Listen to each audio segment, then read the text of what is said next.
This video is brought to you by Insta360.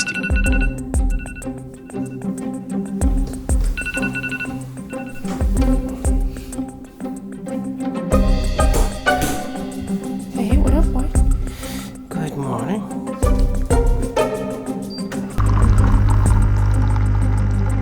Now, I didn't start my iPhone 14 journey with the largest of the models. In fact, as an advocate of the iPhone mini, I always boasted how much I prefer a smaller phone in my pocket.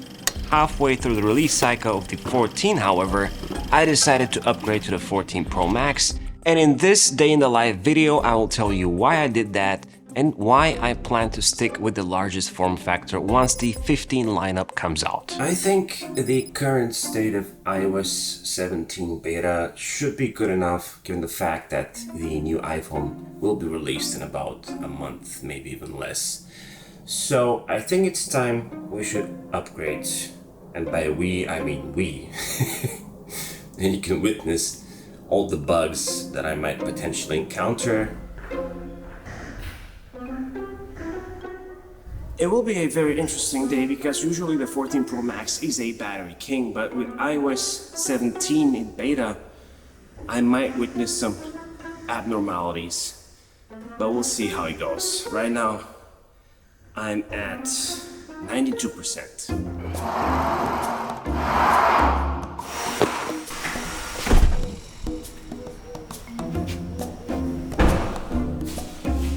So this is my iPhone 14 Pro Max, a 256GB model in space black, which I think is the best black model Apple has ever made. It kind of reminds me of the Samsung Galaxy S23 Ultra, although unfortunately being a lot more square. Having mentioned the S23 Ultra, I believe that is the phone that made me switch to the 14 Pro Max. After my last day in the live video with the Samsung, I realized how much more I can do on a larger screen despite both the 14 Pro and Pro Max offering the exact same experience in terms of productivity. While on the topic of experience, the new iOS 17 Plus button in Messages looks a lot cleaner. It now combines all the apps and things we use the most in a cleaner, more organized way, like photos, audio messages, and location. I think this makes a lot of sense. So, it's not that the iPhone 14 Pro Max offers a greater variety of productivity features, it's just a blown-up version of any other iPhone. But there is more to that, and I'll explain in a bit. So having tested the gorgeous screen of the S23 Ultra, I knew I wanted more real estate, even at the expense of my pockets. If I had to compare both phones, I would have much preferred the ergonomics of the S23 Ultra, since its rounded edges make it a lot more forgiving when holding and keeping in my pocket. The 14 Pro Max is not a device I would call ergonomic, hence the reason I tend to, sometimes carry it naked to reduce the bulk of it as much as possible. It is manageable though. In fact, since I take plenty of shots of the phone itself to showcase various wallpaper packs, widgets, and how-to content, I find this squared-off design fantastic for propping it, without having to use, something to support it on the back. By the way, if you end up enjoying this video, subscribe, because why not? The display itself is nothing less than spectacular. It is plenty big and plenty fun for both productivity and entertainment. Sure, dynamic island is cool, but as any other novelty, it kind of disappeared, as time went by. So if it was to have a notch at this point, I wouldn't mind either. The 6.7-inch display is fantastic for entertainment on its own, and I find myself using just the iPhone even when dozing off at night without having to, find a reason to pull up the iPad or turning on the TV. I keep the always-on display off, by the way. Since I have my Apple Watch, I don't find a reason to glance at the time or any notifications. So where I find most use of the size of this display is when typing, and that is one of the key reasons I upgraded to the Pro Max. As much as I miss the convenience of one-handed typing, I much prefer the power that I have when writing on this larger screen. This is the nuance of having a smaller and larger version of the same. Just by increasing the size, I increase the productivity, and as someone who writes a lot, this translates to doing a lot more work, which is very important to me. The new iOS 17 keyboard gets a very nice upgrade with something that is called Predictive Typing. So when I'm compiling a sentence, I can say, I am running, and then I hit spacebar. late. As you can see, it finishes the words for me. As soon as I get home. So you can imagine how this compiles when you're writing a lot of text. In terms of photo and video capabilities, my use of the iPhone is work-related for the most part. Most of my shots are tied into this channel where I leave the family moments and albums to my wife, who now rocks the iPhone 14 Pro I purchased at release. With that said, the 14 Pro does not disappoint one bit when I decide to take a raw photo for a thumbnail and edit it in Lightroom. With iOS 17, by the way, I had to take advantage of the new stickers feature and quickly went ahead and shot some commonly used, sticker poses that I can send around in messages. It's a matter of peeling off the subject from the photo to choose create a sticker and boom, awesome. To this day, friends of mine are surprised at what this phone is capable in terms of photos once I take them and edit them right away. Sure, similar results can be achieved with other devices, but not at the consistency level of this one. I can't imagine how far we've come with just using the iPhone for pretty much all types of online content. Right now I'm testing the iPhone 14 Pro Max in an A-roll set, shooting in ProRes, and I'm fairly confident that it will look fantastic.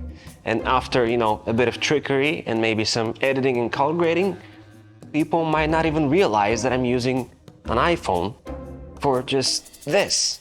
It's so fascinating. Although I might use the iPhone as is to grab some on-the-go shots, on many occasions I require more intricate footage, and for that I pull out the Insta360 Flow. This is an AI tracking stabilizer that unlocks your creative potential like no other. Starting with the most obvious, the size. This thing is so compact that it can fit in my pocket, but don't let the size deceive you, as the all-in-one design allows it to morph into a tripod and even a selfie stick in a matter of seconds. The 3-axis stabilization is incredible as it cancels out the nasty shakes, leaving plenty of room for silky smooth footage. The most impressive thing for me is the built-in AI tracking capabilities. For example, Flow will keep identifying the subject even if the subject steps out of frame, waiting for them to return, ignoring other people who are not the target. Think of Flow as your robot filmmaker, where you can raise your hand to start recording and enjoy features like slow motion, zoom tracking, and even 360-degree panorama photo. All this in a compact package that lasts all day. So head over to the first link in the description below and start creating with Insta360 Flow. It is 4:17 p.m. and right now I am at 73%, which is great. And while I'm here, I have a very special package from dbrand, which is dbrand's manifesto, which is actually a book. And it's quite heavy. As you can see, there's this fine print, which is all over the box. And it's such a, hilarious thing to read.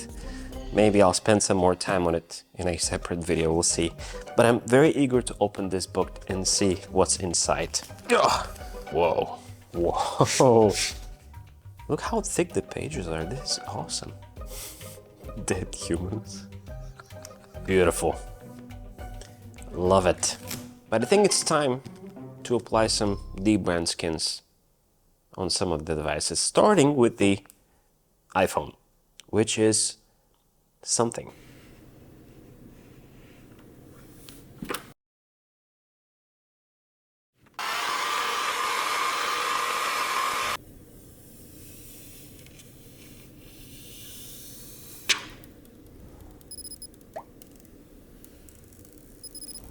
You won't believe what I'm holding in my hands right now.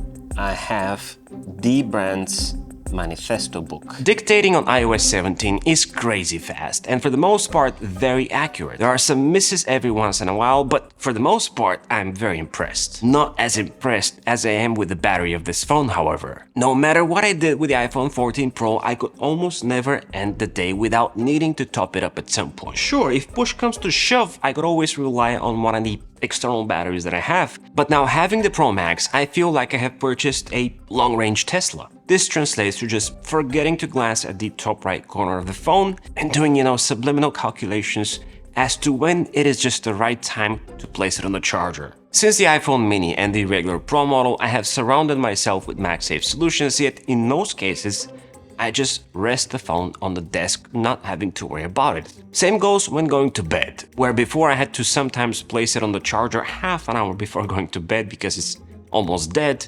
I now sometimes just go to bed knowing that the phone will last me through the night, and the day after I will just leave it on the charger at some point. To stress the battery life even further, let me show you something else. Since we use the iPhone to showcase a lot of content, if we go to display and brightness under auto lock, we keep it at never so that it never falls asleep, because more often than not it would just ruin the shot. So you can imagine how much more power this draws, because eventually we might just forget it with the display on at some point. The tight integration of the iPhone with my Mac would not allow me to look for a replacement device anytime soon. Everything I write or capture can be immediately shared via AirDrop, which with iOS 17 has been significantly improved. If I send myself a photo, for example, I'm no longer transferred to the Photos app right away, which was disturbing at moments. The AirDrop notification even stays on the lock screen as an item you can get back to at a certain point. Contact posters is, very cool, and I will take advantage and spend some time to customize some of my favorites, but I don't see myself using the bump feature all that often. You know that fun viral question that asks, if you were forever stuck on an island, what one item would you bring? The answer to me is this: if there's Wi-Fi or mobile network, I'm taking the iPhone 14 Pro Max. This one device does it all for me. When needed, this is a phone that I can use as a tablet and entertain myself. When needed, this is a phone that I can use to write an entire script on, while also using it to capture the footage and create an entire video without even needing another device. When needed, this is a smartphone I can use to run my business. And when needed, I can last at least 2 days before having to look for an outlet. Alright guys, it is 5 minutes after 10 p.m. and right now I am at 39%, which is very impressive. If we look at the screen time, I have around 8 hours and 15 minutes for today. Part of it was watching YouTube videos while working out, or commuting, or just listening to something in the background, and the rest of the chunk is streaming, cartoons for the kids towards the end of the day. But I'm really glad at how this phone performs, and this was again one of the reasons I picked the 14 Pro Max, just because it's a battery king.